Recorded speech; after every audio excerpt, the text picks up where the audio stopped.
Panzer Dragoon is a series of rail shooter games and a single RPG developed by Sega's Team Andromeda that originated on the Sega Saturn from 1995 to 1998, with a follow-up to the Saturn trilogy in 2002 on the original Xbox by Team Smilebit. During development of the original Panzer Dragoon, the development team wanted the series to be more than just a rail shooter, and so they started building the foundation for the high-concept sci-fi world that would later become inhabited by the series, and further expanded on through the second installment, introducing audiences to an extremely otherworldly experience with beautiful alien landscapes, laser-shooting dragons, fantastic music, and great gameplay, as well as a story crossing over 10,000 years worth of in-game lore. With Sega's Team Andromeda at the helm, they developed 3 games over the span of 3 years, starting out with an idea for a rail shooter and eventually expanding it into a story spanning the 4 games. All the Panzer Dragoon games generally follow a similar synopsis, with a rider coming into contact with a dragon to fight an evil empire in a post-apocalyptic looking wasteland, guiding the players through desolate wastelands, enchanting oases, and ancient ruins, all the while fighting gigantic battleships, large tower-like structures, and strange biomechanical creatures. A lot of things within the game aren't directly explained, as most of the story is told from the perspective of the main character, and we discover the world through their eyes. So most of the actual world building is either covered in the end-game narrative, extra journal entries that you can unlock in Saga, Zwei, and Orta, or through Azel, the Panzer Dragoon RPG guidebook, as well as some of the other guidebooks. To satiate my own curiosity towards the series and the overarching lore of the games, I started compiling the entire series timeline and events into a long list, which eventually turned into the video you're watching now. I'll try to do my best to cover the timeline of the games themselves, as well as give some insight into the wonderful world that Team Andromeda created with Panzer Dragoon. For the sake of cohesion, I'll be covering only the material that is officially part of the series, as the Saga novel is largely considered the non-canonical retelling of the events. So with that, let's dive deeper into the lore of Panzer Dragoon.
The narrative of the Panzer Dragoon games cover about 80 years worth of events in which we follow various riders in a conflict with nations competing for excavated technology from a highly advanced and long-forgotten race known as the Ancients.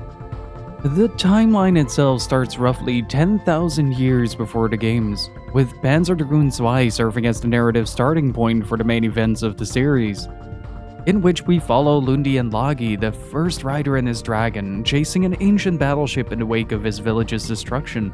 Between the second and first game is a gap of about 40 years, in which a lot of events take place that form the foundation of the third game, Panzer Dragoon Saga, such as the founding of the Seekers, which is something that we'll look into later in the video.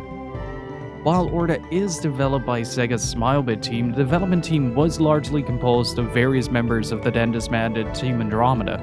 It follows the story up a few decades after the events of Panzer Dragoon Saga, In Orta, we see the consequences of the events of Saga that given full scale, and these events largely revolve around the revival of the ancient technology that the Empire strives to monopolize.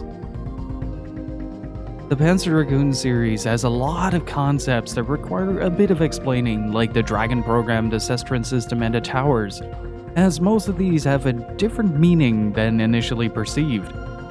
To streamline the narrative flow of the video as a whole, I want to take some time now to go over just some of the major concepts that the video presents to help a bit with the flow of the story.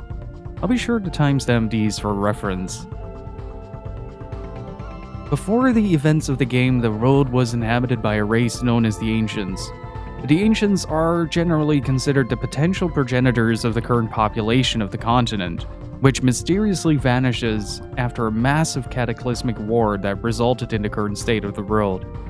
A hyper-advanced race that created godlike technology and used said technology to prevent the planet from dying after wars tore it apart. By creating a network of factories known as the Towers or Tower Network that would control and rebuild the environment, as well as a system to control and maintain them.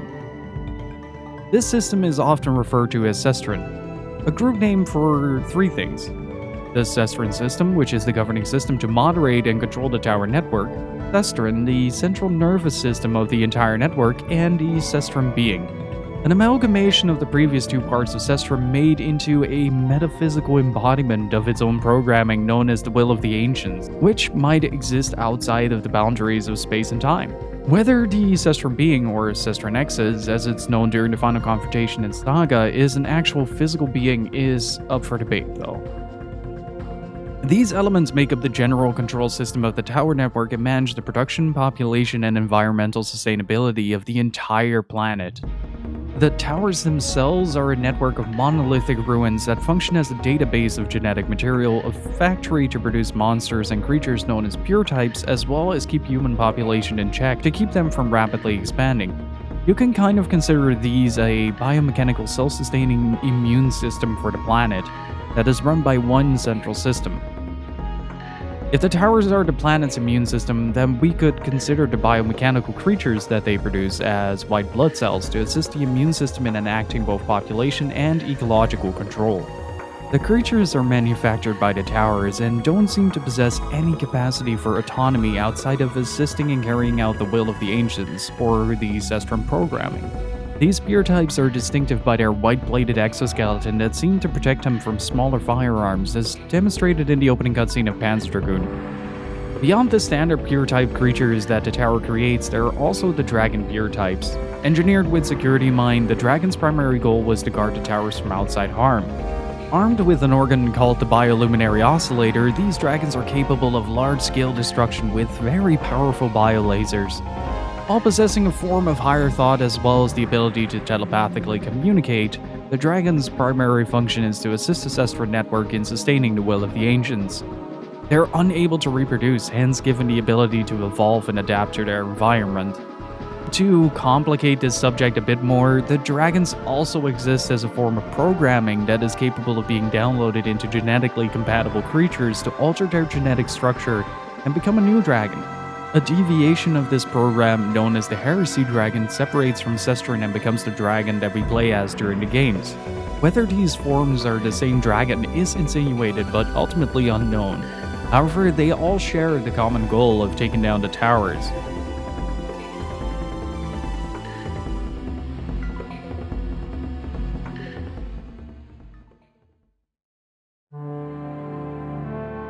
The story of Panzer Dragoon begins thousands of years before the events of the game, while the planet was inhabited by the progenitors of the current population of humanity. There isn't too much known about this civilization except through the archaeological excavation of ruins containing technology far more advanced than thought possible, scattered across the continent, which gives us a bit more insight into this world's original inhabitants as well as the reason for the desolation of this world. These people became known as the Ancients, and their reign over the continent is generally referred to as the Ancient Age. The Azel Panzer Dragoon RPG guidebook serves as a leading source detailing more of the events that lead to the downfall of the Ancients. With the planet dying, two major factions emerged in a massive conflict to determine whether or not humanity should interfere with the laws of nature and let the events come to pass as they would in the natural world, or to use the highly advanced technology they possess to revitalize the planet. This led to a war between the leading factions, the Technology Preservation faction and the Technology Destruction faction, which in turn led humanity to the brink of extinction. This event would later be known as the end of the Ancient Age. The Technology Preservation faction created the towers, which would purify the atmosphere to ensure the continuation of life as well as provide food and water for the remainder of humanity. Think of these towers as a form of air and soil purifiers, but the size of skyscrapers. The towers would also produce monsters known as pure types to both protect the human species as well as ensure that any population growth would be thinned out if it exceeded the sustainability of their environment, essentially hurting the flock that is humanity. The towers would be connected by a governing network to keep them in operation and in alignment with their environment.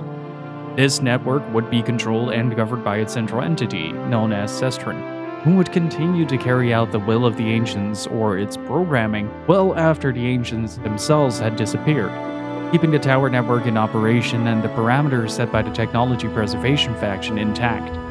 The confrontation between the Preservation faction and the Destruction faction inevitably led to a sharp decline in population and brought humanity and the planet to near extinction.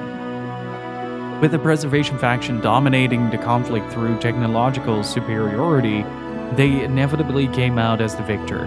However, the Destruction faction managed to get hold of a drone, a humanoid pure type named Azel, which was likely implanted with the will or programming to destroy the towers or to give someone who is capable of carrying out this task access to Sestron, as well as installing a rogue dragon program into the network tasked with destroying the towers. As seems inevitable, the Ancients eventually vanished from the continent, leaving behind only the ruins of a civilization that once was. A few theories speculate that either the Ancients tore themselves apart over the world rebuilding project, or the project itself may have become sentient and simply tried to exterminate all of humanity. Or maybe they simply let themselves be destroyed in order to save the planet. A lot on the exact cause of their downfall is left to speculation. However, what we do know is that they were the likely cause of the desolate wastelands that now envelop the continent. The time between the downfall of the Ancient Age and the founders of the Empire arriving on the shores of the continent in ADBF or before founding remains largely undocumented and is open to speculation. However, the founding of the Empire itself has well-preserved documentation. Most of the information is based on the timeline presented on Panzer Dragoon Legacy and the Wiki and is part of an unofficial translation based on the timeline that Team Andromeda had available on their website. The original timeline can still be viewed through the Internet Archive. 80 years before the foundation of the Empire, the tribe that would later form the Empire washed ashore and began driving the pure types back to reclaim the land. Finding remnants of the Ancients scattered across the land, they started the process of excavating the ruins and using the equipment found to assist in establishing the restoration of mankind, declaring this as Year Zero of the Imperial Foundation of the Empire, referring to the years after this as After Foundation, or AF on the Imperial calendar. In the years following, the population starts to conglomerate, and the Imperial City is founded as the central base of operations to further expand the sphere of influence and the prosperity of humanity, leading to a large boom in population. In the year 15 AF, or After Foundation, the founder of the Empire dies and the second Emperor ascends the throne. With the increase in population, the activity of the pure types also increases, leading to a war between the Empire and the anti-invading creatures, which concludes with the Imperial army as the victor. In the year 20 AF, the second Emperor dies in battle and is followed up by the Crown Prince. During this time, there are large advancements of the repurposing and reverse engineering of ancient technology, leading to the development and standardization of the anti-gravity engines as well as large-scale weapons development. With their military superiority developing, the Empire engages in its first conflict against the Guardians of the Ancient Ruins to much success, resulting in the Empire becoming a leading force on the continent, further expanding the Imperial territory. What follows after the death of the third emperor in the year 48 AF is a rapid succession of imperial rule, with the power largely residing with the Imperial Army and Imperial Academy, as the reigns of the 4th and 5th Emperor were extremely short. The power over the Empire returns to the throne when the 6th Emperor ascends as its new ruler. This period would later be known as the Imperial Prosperity Period. The 6th Emperor further expanded research and excavation of the ancient ruins and the technology of the Old World, which led to the discovery of the existence and the importance of the tower. During this time, tension between the Empire and the Federation of Mechania start to reach a boiling point, and in 69 AF, the Empire's aerial battleship is hijacked. The Empire is quick to point blame to Mechania, and it was only discovered later that this was a false flag event used as an excuse on the Empire's side to invade the Federation, leading to the political relations deteriorating and the 6th Emperor declaring war on the Federation in the year 70 AF. With the conflict escalating, an ancient battleship is discovered around the territory of Elpis, which leads to the start of the events of the second game in the series and the starting point of the series' narrative.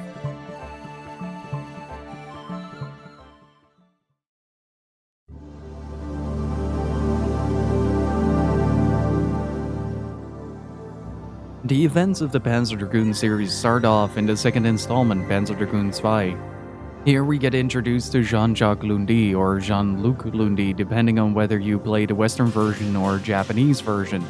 Growing up in Elpis, a border town between the warring Empire and Mechania, he and his family made a living breeding Kulia, a sort of beast of burden. And for some time now, these Kulia have seen an increasing amount of mutations, causing their throats to emit a blue-white light. Because of this, these superstitious villagers would kill these mutated Kulia, as they proved difficult to train as well as being perceived as bad omens. In the year 70 AF, a Kulia mother under Lundy's care dies giving birth to one of these mutations, and despite the code of his village, Lundy is unable to kill the infant beast. Discovering that alongside the glow in its throat, it also had a small pair of wings. Not seeing how something like a glowing neck and a pair of wings would be seen as dangerous, he lies to his father about the infant being stillborn. Lundy then proceeds to raise the Kulia, naming it Lagi as he grew more attached to it. As Lagi grows older over the next year, he starts to remind Lundy of the Dragon of Legends written about in the village scripture, and this sparked a dream in Lundy that he might one day become a dragon rider, hoping to fly with Lagi. The cause of the mutation of Lagi and subsequent evolved forms is due to a program from the Sestran system that downloaded itself into Lagi as an infant, causing his genetic structure to mutate into the dragon form. The dragon program that got rejected by Sestran was likely the same program that the Technology Destruction faction implanted into the system, causing a major error to occur and the program getting removed from the Sestran network, which, when outside of Sestran's control, sought out a compatible form and found that form in Lagi. This imbued Lagi with the goal of the Destruction faction of shutting down the tower network to free humanity from the Ancients' control and let nature take its course. When Sestran detects the program's activation, it sends out a massive tower-like airship named Shelkoof to eliminate the rogue program, and later scriptures refer to as the Heresy Dragon. Meanwhile, Lundy is out of the village, training with Lagi as he's been doing frequently over the course of the last year. On one such occasions, when Lundy took Lagi outside of the village to try to get him to fly, Shelkoof arrived over Elpis, and with a massive explosion, the village was left in ashes. In the wake of the destruction, Lagi shows why the villagers consider the glowing light a bad omen by firing the signature biolasers that we see used as a lock-on weapon throughout the series, as well as the signature weapon of the dragons of the Ancient Age at Shelkoof. With the lasers being unable to reach the massive battleship, Lundy gives chase on the back of Lagi through the ruins of his village, in search of answers and vengeance. Shelkoof's activity hadn't gone unnoticed, and the Federation of Mechania deployed a fleet to chase the battleship down, seeking out the technology on the ship to gain military superiority in the Mechania War. Initially under the impression that the fleet was sent to capture Lagi, Lundy much later comes to the realization that they're not after them, but rather seeking out the ancient battleship. After being chased through the forest by a pure type, the pair gives pursuit through an ancient ruin, likely a remnant of the tower facilities that functioned as an environmental control station. given the rich forest surrounding it. Upon leaving the ruins, Lundi witnesses the last of the Mechania fleet being destroyed by the massive amount of pure types that Shellcoof produces, and a battle ensues between the pair and the battleship, which draws to its conclusion when the pair destroys most of the internal cores of the ship. As a last response to carry out its primary objective given by the Cestrin system, Shellcoof releases a massive pure-type dragon, known as the Guardian Dragon, to eliminate both Lundi and Lagi, whom after a drawn-out combat above Georgius, eventually gets defeated. With Shellcoof crashing overhead, Lagi transports Lundi to safety, merging their minds telepathically and imparting visions of past and future events into his mind, seeing visions of a younger Lagi, a tower exploding in a similar fashion as Shellcoof, and visions of future riders of the dragon, as well as a dragon crest embedded in ancient-like structures. Of all the riders in the series, Lundi is the only one able to see the ancient age through these visions, implying a deep bond of friendship between rider and dragon. There is a bit of a discrepancy between the ending of Panzer Dragoon Zwei and the events as retold in the diary of Lundi found in Panzer Dragoon Saga. In the ending of the game, we see Lundi exploring the wreckage of Shellcoof after it had been completely disabled in the battle earlier, where he finds a large crest on the wall in the shape of the dragon. It's suggested that Lagi implanted his program into the core of Shellcoof after sustaining too much damage from the battle, ensuring that it could reincarnate into future iterations, coinciding with the visions that were imparted onto Lundi. The journal more or less confirms these speculations in a bit more of a grim tone. In this, Lundi recalls exploring the wreckage and eventually stumbling across the body of Lagi. Both retellings do, however, suggest that Lundi believes that Lagi's spirit carries on and that he will fly again in the future, giving a bit more of an optimistic closing to a melancholic ending of the first chapter. The events of Panzer Dragoon Zwei become known as the Shellcoof incident and wreak havoc throughout the Oasis states of Mechania, with one of the 7 states, Elpis, being destroyed and a large portion of the fleet annihilated by Shellcoof. They inevitably lose the war against the Empire. In the wake of the Shellcoof incident and the Mechania War, the southern part of the continent was eventually merged with the Empire in 73 AF, making the Empire the leading frontier of civilization and military might on the continent.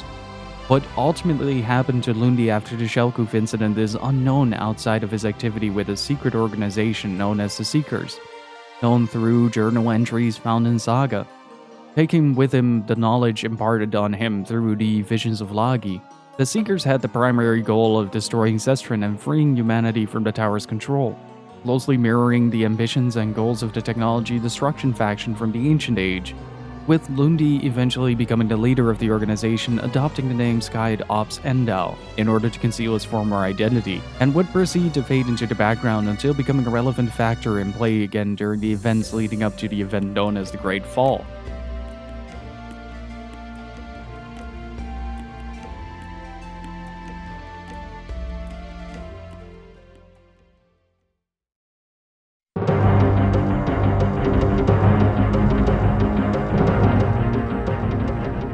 With the dust settling from the Shellcoof incident and the absorption of the Federation of Mechania into the Empire, the 6th Emperor dies in the year 82 AF. With the 7th Emperor ascending the throne in the same year, the Empire renewed its efforts in excavating ancient technology, leading to the discovery of a monolithic tower. Operations to revive the tower begin as an Imperial battleship is deployed with the intention to excavate the massive ruin, leading into the events of the first Panzer Dragoon. The first game follows Kyle Fluga as he and his companions are out on a hunt in a valley. After witnessing a large Imperial vessel fly overhead, likely the same vessel en route to the tower, the group is ambushed by burrowers. After killing one, Kyle gives chase to the creature, leading him into an ancient storage facility filled with dormant, incomplete, and inactive pure types. Accidentally triggering a mechanism that sets an elevator in motion, Kyle is then ambushed by a large-shelled pure type, getting cornered with his back against the wall, only to be saved by a boulder that crushed the pure type as a sudden earthquake shakes the complex. After which a blue dragon flies through the newly created hole in the ceiling, being pursued by a black dragon, known as Dark Dragon according to Zwei's Pandora's Box and named as Prototype Dragon in the Panzer Dragoon guidebook. Just barely regaining his senses and footing, Kyle is almost immediately knocked unconscious as the blue dragon rushes back from the cavern, followed by the shockwave of a large explosion. Regaining consciousness outside, Kyle witnesses the two dragons locked in battle. Narrowly avoiding a blast from the prototype dragon, the rider of the blue dragon is blindsided by a shot which pierces him through the chest. Content with taking down his opponent, the prototype dragon and rider fly off into the distance. Mortally wounded, the rider steers the dragon towards where Kyle is, extending his hand toward him. As Kyle takes the rider's hands, a psychic connection is made and the rider imparts visions onto Kyle that the prototype dragon must not reach the tower before passing away. While there isn't much known of the unknown rider, referred to as Sky Rider, the Azel Panzer Dragoon RPG guidebook does confirm that the rider was a drone. Much like with Lundi, this psychic connection also seems to link Kyle to the dragon, leading to speculation that Lagi did indeed change forms into a new dragon. After looking the dragon in the eye, Kyle decides to stop the prototype dragon and climbs atop of it, flying away to prevent the other from reaching the tower. Flying through a flooded city, the pair is confronted with an Emperial patrol. After a brief skirmish, the patrol is quickly taken down, but not before they're able to send out a message that they've encountered the blue dragon, revealing that the Empire was specifically looking for the pair. Continuing their journey to pursue the prototype dragon, they traverse a desert, encountering a gigantic mutant worm-like creature called Beltors, after which they encounter the prototype dragon once again, which challenges them to a duel. Proving too much for it, the pair scares off the prototype dragon and it escapes into the distance. With the other dragon once again on the run, Kyle and his dragon find themselves flying into an Imperial base in the middle of a conflict between the Empire and the machines of the Ancients, leading to an encounter with a massive pure-type Sentinel. Destroying the Sentinel and escaping the Imperial fleet through an ancient ruin, the pair fights off the pure-types that are being produced in the previously dormant facility, eventually getting confronted at the other end of the ruins over a large unnamed forest by a massive Imperial armada. The armada is eventually defeated in part by the rider and in part by the pure types that regain sentience in the ruins in and around the tower and the forest, and the rest of the Imperial fleet that was assigned to the tower is destroyed as they get overwhelmed. The chase continues as the pair pursues the prototype dragon into the Imperial capital in the midst of a war breaking out between the pure-type creatures that emerge from the towers and the Imperial ships, leaving the capital scarred and ruined. Closing the distance between them, they set out to open sea and eventually reached the tower, where it is revealed that the prototype dragon was under Imperial control, designated as Unit 01. Using the power of the tower, the prototype dragon is mutated into a large snake-like evolution, before being destroyed by Kyle and the blue dragon, reverted back into its original form and crashing into the ocean. The battle's now behind him. Kyle and the dragon enter the tower through a long corridor. After traversing deep into the facility, the dragon lifts Kyle off of its back and is seen flying off into the core of the tower. A blinding light follows and the tower is destroyed. Kyle later wakes up on a cliff surrounded by claw prints of the dragon, telling him that they fulfilled their purpose and that the dragon is now gone. What happened to Kyle after the events of Panzer Dragoon is unknown. There are speculations that he retired from being a hunter, simply fading from history. In the Azel Panzer Dragoon RPG guidebook, there are some speculations from the Seeker's point of view that KF Krayman, a character we'll address a little later, is in fact an older Kyle Fluga, based on rumors that Krayman was a wandering hunter that later joined the Imperial Academy. While the initials and age are similar enough, this has never been confirmed.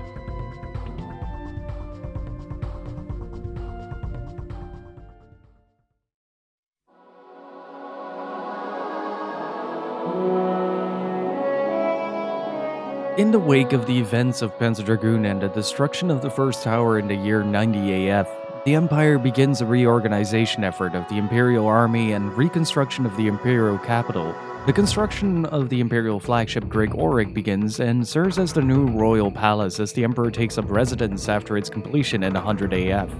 Despite recovery efforts, the Empire starts a steep decline with factions splintering off, due to the excessive taxation to assist in the reconstruction of the Empire as well as the construction of Greg Auric.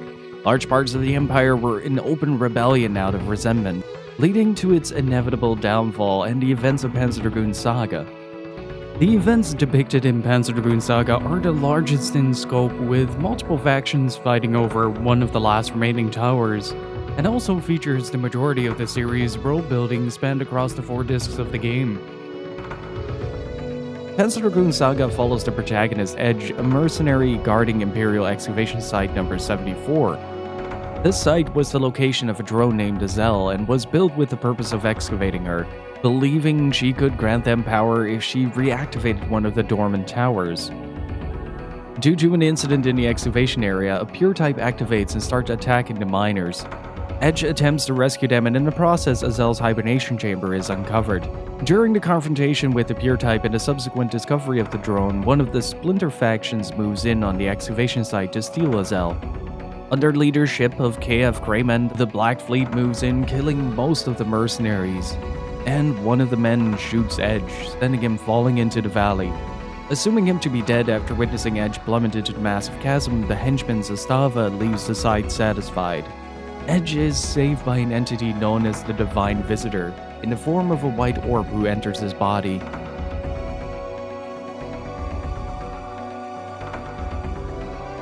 Surprised to be alive, Edge finds himself in a pool at the bottom of the ruins. In an attempt to escape, Edge is trapped by a large pack of hostile pure types but is saved by the Heresy Dragon. Like with previous encounters of riders and dragons, the Heresy Dragon shares a vision with him, showing Edge images of Azel, Crayman, and a tower. The two of them decide to team up and escape the ruins together. While Edge was left for dead, the Black Fleet moves in on the now restored Imperial capital, and in a blinding flash, the city was vaporized completely. The Emperor witnesses the destruction from his throne in Gregoric, declaring his intent to use the tower to dominate the world, and he sends the Imperial fleet after Crayman to prevent him from reaching the tower before the Empire can. Essentially starting off an arms race to the ancient monolith. After their escape from the ruins, Edge and the Heresy Dragon return to the top of the excavation site, finding the captain grievously wounded. In his last moments, the captain urges Edge to leave before the Empire finds him and tells him about Crayman. After giving Edge a map, the captain passes away and Edge swears his revenge against Crayman. Heartbroken but determined, the pair makes their way through the valley, where they eventually encounter the Seeker Gash being chased by a large creature. Saving Gash and getting acquainted, Edge gives him a ride to the village of Canis, which upon arrival is shown to be destroyed. It suggests that Crayman led the monsters to the village in a message that Gash finds. Setting up camp in the ruins of the village, the two get to know each other a bit better. And around the campfire, Gash tells Edge a story about the dragon and the Divine Visitor, retelling how the dragon is considered a messenger from the gods and that he is actually in search of the Divine Visitor. The day after, they depart for the Greil Desert, after Edge agrees to take Gash to the other side of the desert to get him to the other Seekers in return for his guidance across the sandy wastelands. Crossing the Greil Desert, the group encounters a Gigralith in an underground passageway and fights their way to the other side. The fight causes the Heresy Dragon to reach an evolved state, enabling him now to completely adapt to his environment. One of the major differences between the dragons prior is that it seems that this version is able to evolve more freely, whereas his predecessors would evolve to a single form, making this version of the dragon extremely adaptable. Before parting ways on the other side of the desert, Gash points Edge towards a nearby caravan, where he gets information that people resembling Crayman's description have been possibly sighted in the Forbidden Zone up north. After a confrontation with the Black Fleet, who are acting as decoys, Azel appears, seemingly awakened from her hibernation, and attacks Edge from the back of the enormous black dragon Adolm. After a harsh battle, the Heresy Dragon manages to overpower Adolm, and both the Black Dragon and Azel retreat from the Forbidden Zone. Upon returning to the caravan, Edge is guided towards the village of Zoa, a religious town bordering the forest of Zoa, to find more information about the whereabouts of Crayman and the towers. In Zoa, Edge finds Pate, an enthusiast for the technology of the ancients, and in exchange for information on the location of the tower is asked to find some parts at Georgius in the Forbidden Zone. Arriving at Georgius, the pair finds a massive gravity storm surrounding the ancient ruin. This storm is likely due to the defense system that was still in place in the remains of Shelkuf, which is being excavated by the Empire. Sneaking into the ship, Edge finds that the Empire is hauling off the remnants of the dormant Guardian Dragon before being discovered and captured. After a torturous interrogation and the suspicion that Edge is working as a spy for Greyman, he is eventually saved by Gash. However, upon their escape from the fleet, the dormant Guardian Dragon awakens, likely due to the presence of the Heresy Dragon, and attacks the group. A harsh battle ensues, with the Guardian Dragon eventually shattering and falling into the ocean. Once again parting ways with Gash, Edge returns to Zoa to give Paid his parts, and is given the location of Uru, a large ancient structure in the middle of a crystal-clear lake north of Zoa. Upon arrival in Uru, Edge gets attacked by the Black Fleet once again and is lured to open the ruins by activating the seals with the dragon to release the guardian of Uru, Drenholm. Encountering Zastava right before Drenholm activates, it is revealed that the plan was to get Edge killed by the guardian and take the ruins before the Empire could. Both parts of Drenholm, however, are ultimately defeated by Edge.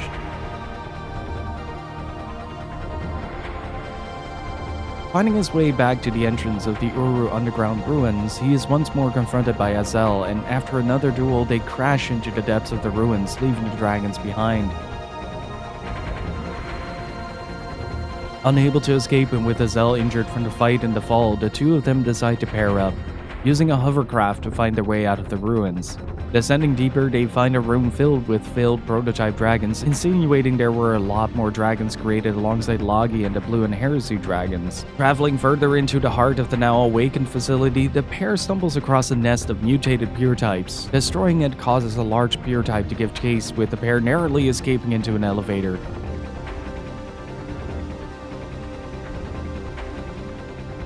Here, Azel and Edge get more acquainted, and it's revealed to Edge why Azel follows Greyman. The conversation forms the foundation of the bond between them and starts what can only be described as Azel finding humanity in her, but though initially merely mimicking this from hearsay, as she seems to be at least somewhat more aware of the basic interactions and the concept of emotion at this time. She also explains her loyalty towards Greyman stemming from him being the one to activate her, leaving Azel no choice but to follow him. The pair is once again attacked and thrown out of the elevator, causing them to fall back down the shaft. The Heresy Dragon swoops in and manages to save both of them, carrying them back to the surface. Once free from the ruins, they fend out the mutated pure type and they depart from Uru.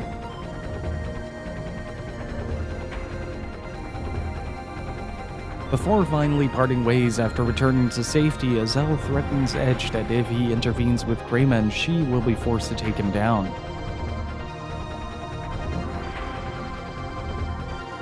During the events at Uru, the Empire occupied the village of Zoa, which until then had refused Imperial rule.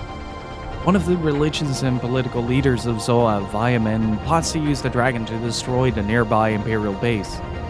He manages to convince Edge to undertake the daunting task by offering all the information the town has to offer to help him find the tower. Attacking the Air Force base just west of Zoa, Edge finds himself in a large battle with a part of the Imperial Armada. In an effort to destroy the village of Zoa, the Empire launches a Deathmaker missile, which was taken down by Edge and the dragon before it could reach the target. With the airbase destroyed, the pair returns to Zoa to report back to Viaman. Here, Edge receives a letter of unknown origin telling him to meet at Pite's workshop. The letter in question was sent by Greyman, and during the meeting he asks for Edge's help to prevent the extinction of the world at the hands of the Empire. Having received word of Gregor's movement towards Zoa, the conversation is cut short by Zastava swooping in and evacuating Greyman. Returning to Viaman, Edge receives the key to the back of the sanctuary, and here he receives a vision of the ancient battleship Melkava moving north towards the tower, prompting Edge to depart from Zoa and confront Melkava, destroying it from the inside out, clearing the fog shrouding the location of the tower. Following the battle with Melkava, Edge is once again attacked by Azel, this time seeming more sympathetic towards one another, showing reluctance to cause the other harm. Trying and succeeding in taking down Edlin without harming Azel, Edge kills the Black Dragon, sending an unconscious Azel plummeting to the ground. Not wanting the drone to die as well, Edge swoops in and manages to catch her, after which he flies back to Zoa, where Gregoric is now seen looming on the horizon. In an act of retaliation for the destroyed airbase, the Seventh Emperor opens fire on the unsuspecting town, completely destroying it.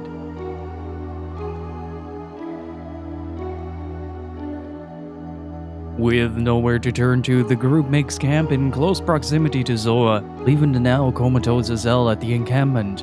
Wanting to avenge the villagers, Edge takes off after Gregoric and the Emperial fleet. Damaging the flagship, the fight is interrupted by the Black Fleet after a blast from the same weapon that killed Zoa nearly takes down the Rider and Dragon. Zastafa appears, disobeying Crayman's orders of leaving Edge and the Dragon unharmed, and is subsequently killed in the confrontation, urging Edge to meet with Crayman at the tower before dying. At the tower, Azel is placed in a hibernation pod, and Crayman explains to Edge what the true purpose of both the ruins of Uru and the tower is, revealing his intentions to seize control of the system that governs the towers to govern the balance that keeps humanity from destroying the planet, giving away his intention to use Azel as a key to activate the tower under his control. Not fully destroyed, Gregoric approaches the tower, causing Edge and Crayman to form a temporary alliance. While Edge fends off the Imperial invasion, Crayman and Azel are captured by the Empire, as well as trapping Edge after overwhelming him and the Dragon during the assault on the tower.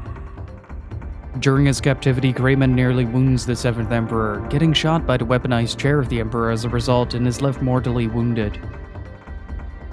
A grieving Azel lets out a scream, activating the tower as well as the inhabiting pure types that were dormant prior to this, with one of them falling into the chamber, killing the Emperor. In an attempt to fend it off long enough for the two of them to escape, Crayman throws himself at the monster and is killed by one of the bladed arms, impaling him. Escaping the attacking pure type, both Edge and Azel leave the tower on the back of the Heresy Dragon.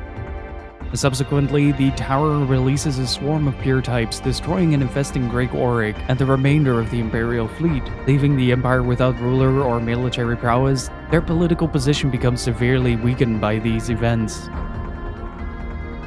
Edge reconvenes with the Seekers at their base, finding out that Gash is now their appointed leader, likely taking over the mantle after Lundi retired. Whether Lundi or Skydop Sendal is alive during the events of Panzer Dragoon Saga isn't exactly known, but we do know that Gash was trained under him. After leaving Azel in their care, Gash reveals that their meeting was part of a grand plan to use the dragon as a weapon against the tower to break humanity free of the shackles of the will of Sestron, reclaiming the world as their own. Gash, being under the assumption that the dragon is the divine visitor, claims to need it to take down the network.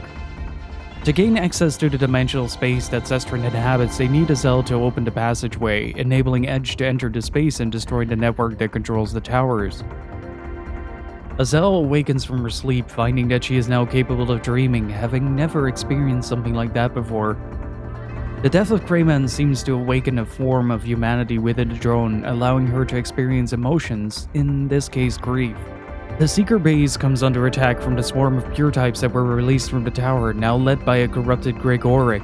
A large battle takes place over the forest of Zoa, as Edge carves his way through the burning flora to the corrupted flagship. A harsh confrontation follows, and eventually the former Imperial flagship falls to the earth, destroyed. Upon returning to the Seeker stronghold, they find that the organization has suffered massive casualties and are unable to continue to fight, planning to recuperate and try again after a few decades. Determined to find out the truth about Sestron and fulfilling the will of the dragon, Azel and Edge depart for the tower, allowing the Seekers to escape during the distraction. Promising to meet at the valley where Gash and Edge first befriended each other, the two separate ways for the final time. Descending through the tower with Azel, the group fights their way through the remaining pure types that guard the facility. Upon the destruction of the last Guardian, Azel finds herself caught in existential conflict, struggling to find a difference between herself and the beasts they've just destroyed.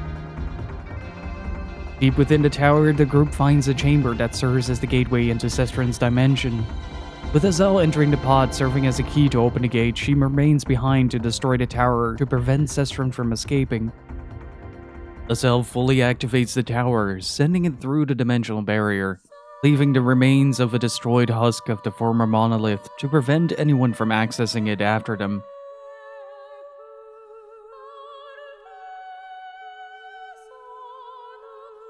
The Sestron data circuit is one of the most ambiguous points in the series.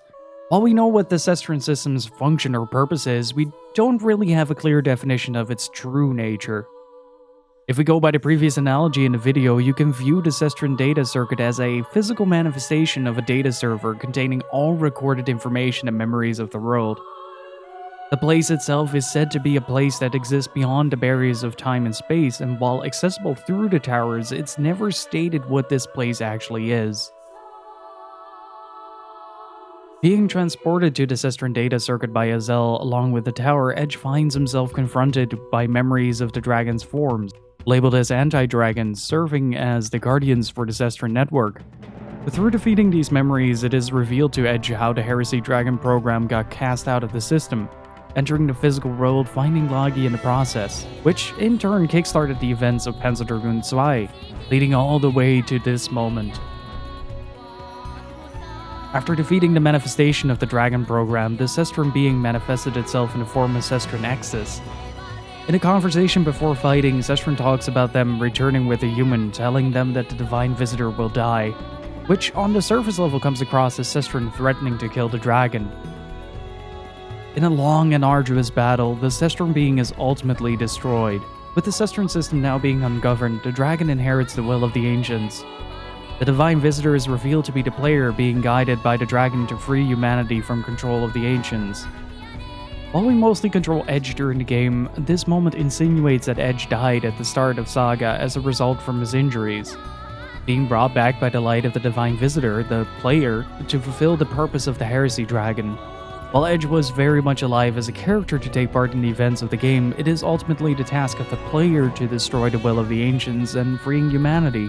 A side detail is that the name select screen at the start of the game takes place in the same dimensional space as the Cestron data circuit. Edge gives a final look at the camera, thanking the player, through whom we have experienced the events of the game. As he and the dragon fade into the Cestron network, the monitor is turned off alongside the control system of the Ancients. While the Cestron being was destroyed in the battle against the Heresy Dragon, the system itself remained in place. Now ungoverned, it allowed for nature to take its course. Azel survived the destruction of the tower, however, with Edge not returning, she sets out on a journey to find him, or the truth of what happened. Ultimately, she'd find another gateway in the now dormant Cestron network within a still active ruin. A hopeful reunion was meant to be, as Azel finds that all that remains of Edge was his genetic code embedded in the system. Seeing no alternative to preserve what remains of him, she combines the genetic code of Edge with her own, creating what is essentially the offspring of both her and Edge. Azel names the resulting half-drone Orta. Following the death of the Seventh Emperor during the events that transpired in Saga, the Empire falls. Catastrophic changes to the climate make a large part of the remaining pockets of human settlements uninhabitable. Land masses start shifting, and rapid changes in temperatures to both extremes kill off chunks of the remaining people, either freezing or burning them to death. New maps had to be redrawn frequently to chart the ever-shifting land masses. Through this, the remnants of the Empire survived. The aftershocks of the events set in motion by Edge and Azel would become known as the Great Fall. The Emperial Academy, with all the knowledge that the Empire accrued during its reign, survived the Great Fall, starting the progress of rebuilding after the world started settling. A massive migration of people from southern islands joined forces with the Empire, and while but a fraction of its former strength, the addition allows a new empire to place its roots. The 8th Emperor ascends the throne and unites the warring human factions. The Imperial capital gets rebuilt on top of a network of ancient ruins, and a slow rebirth of the Empire begins. During the reconstruction efforts, an ancient bioreactor, subsequently named the Cradle, is discovered alongside the drone Abad, now focusing their research efforts on recreating the genetic template to mass-produce dragons, furthering their foothold of power to new heights. Abad agrees to assist the Empire in creating the distorted bioweapons, the Dragon Mares. With the Empire's newfound power came a desire to retake the world for humanity, and with a fleet of ships composed of bastardized ancient relics, started a similar path as the technology preservation faction from the Ancient Age. Abad vanishes shortly after the production of the first batch of Dragon Mares, leaving the Empire without an interface to operate the Cradle, and a search is launched to reclaim the drone or find a similar key. This search is what eventually leads into the events of Panzer Dragoon Orta.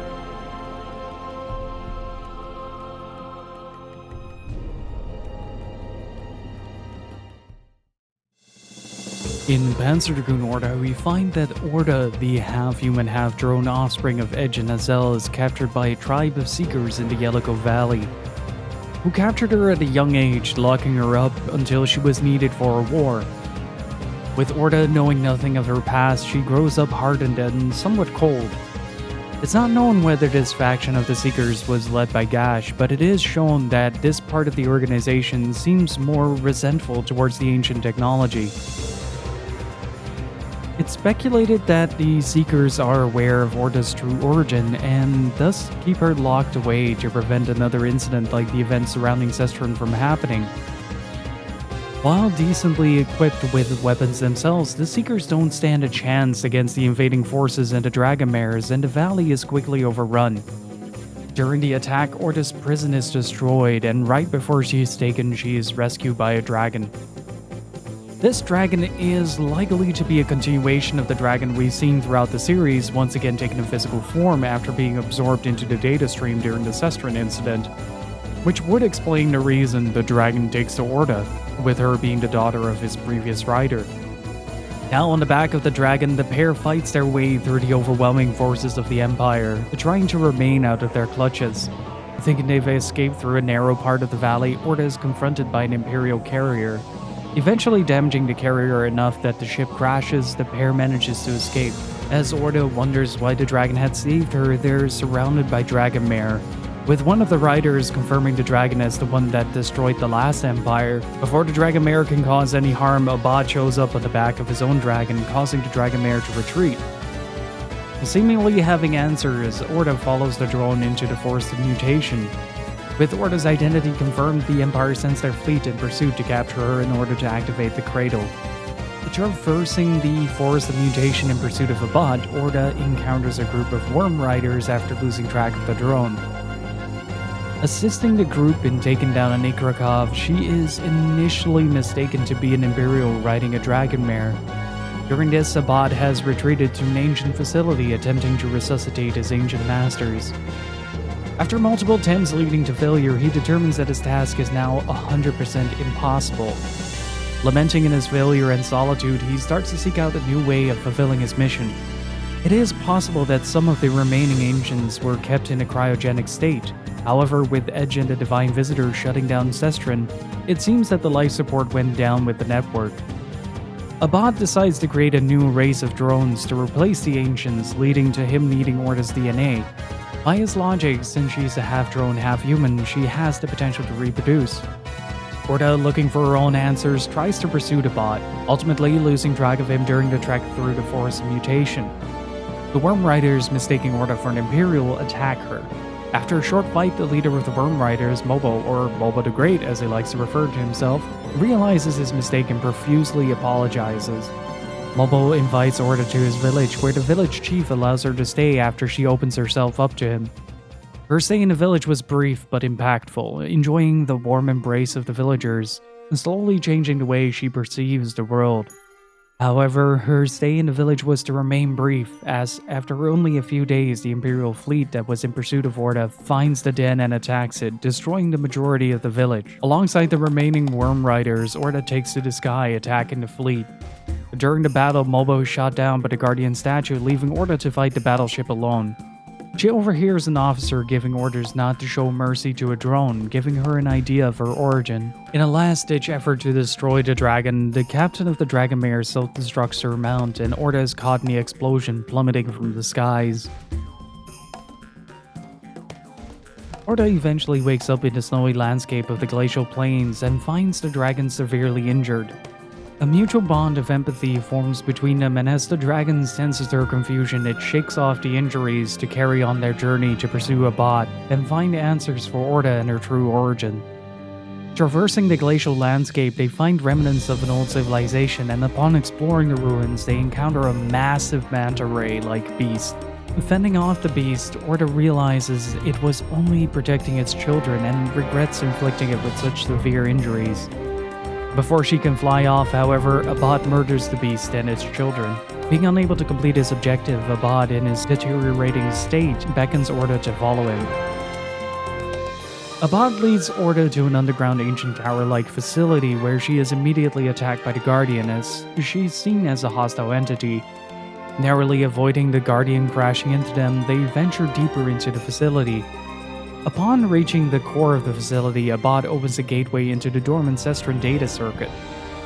The system itself recognizes the dragon and Orta, and through this, Orta learns more of Abad's true plan. Deeper into the network, a recording plays of Azel appearing in a golden avatar form, revealing Orta to be the child of her and Edge.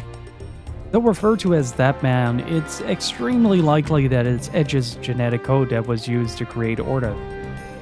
What happened to Azel isn't known, since the recording is the last we see of her, as well as the only thing we see of her post-Saga.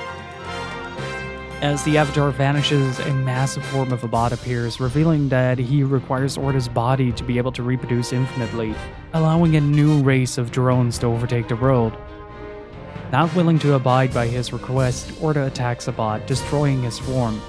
Before being forcefully ejected from the Cestran data circuit, she receives a vision of the cradle and gives pursuit. Chasing after the drone, Orta arrives at the Emperial capital, now in chaos as Abad had assumed control over the prototype dragon mares. After a battle inside the Imperial city, the now activated cradle takes to the skies, destroying a large portion of the city and leaving the Imperial army in ruins. With the fight escalating, Orta receives reinforcements from the Worm Rider tribe, led by Mobo, who survived being shot down during the battle against the Imperial fleet. The Worm Riders prove enough of a distraction so that Orta can pursue the cradle. Finding the cradle surrounded by a swarm of enhanced dragon mare, Orta finds herself surrounded by said swarm, but is saved by Abad from inside the cradle, absorbing the dragon mare. After all, he still needed Orta for his plan to construct infinite versions of himself. As Orta destroys part of the cradle, an embryo floats out containing a prematurely birthed version of Abad's mare, which gets encapsulated by a protective cocoon. Orta manages to destroy the cocoon, but not the embryo, which hatches into a massive version of the drone's mare, resembling in some forms Azel's Atom Dragon. The battle ultimately ends with Abad getting destroyed and his mare vanishing. With the fight coming to a close, Orta and the dragon land amidst the burning landscape. Having sustained too much damage from the battles, the dragon collapses as they land and soon after passes away. A distraught Orta pleads with the dragon not to die, but ultimately the damage was too severe. However, not all was lost as the dragon leaves behind an heir. In a post-credits scene of Panzer Dragoon Orta, we see Orta walk across a peaceful field with a dragon pup following suit, walking off into the unknown. There are no further recordings of what transpired after the events that happened in the last game, though it seems that after the fall of the new empire during the conflict around the cradle and humanity's release from the Cestran system and the will of the ancients, that peace slowly restored itself to the continent, allowing humanity itself to once again start anew.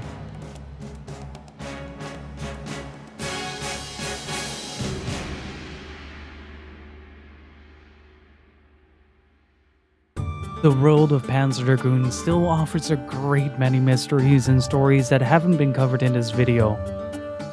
There are still more stories to be told covering the detailed rise and fall of an empire, the Seekers operating from the shadows, and an ancient race whose reign is felt throughout the world millennia after their demise, as well as many other stories of the inhabitants of the world that weren't riders. Team Andromeda and Smilebit managed to create a fantastical world that went above and beyond what was needed. An extra special thanks goes out to Tark from Tark's Gauntlet, without whom this video would have been infinitely more difficult to make. Hopefully this video managed to pique some interest into playing the series yourself. If you're interested in delving further into the series, then I can highly recommend reading up on Panzer Dragoon Legacy and the Panzer Dragoon Wiki. Without the efforts of the community surrounding this wonderful series, it wouldn't have been possible for me to compile every bit in a hopefully comprehensive, albeit extensive video. I'll leave links to both the sites as well as Tark's channel in the description down below. Thanks for watching.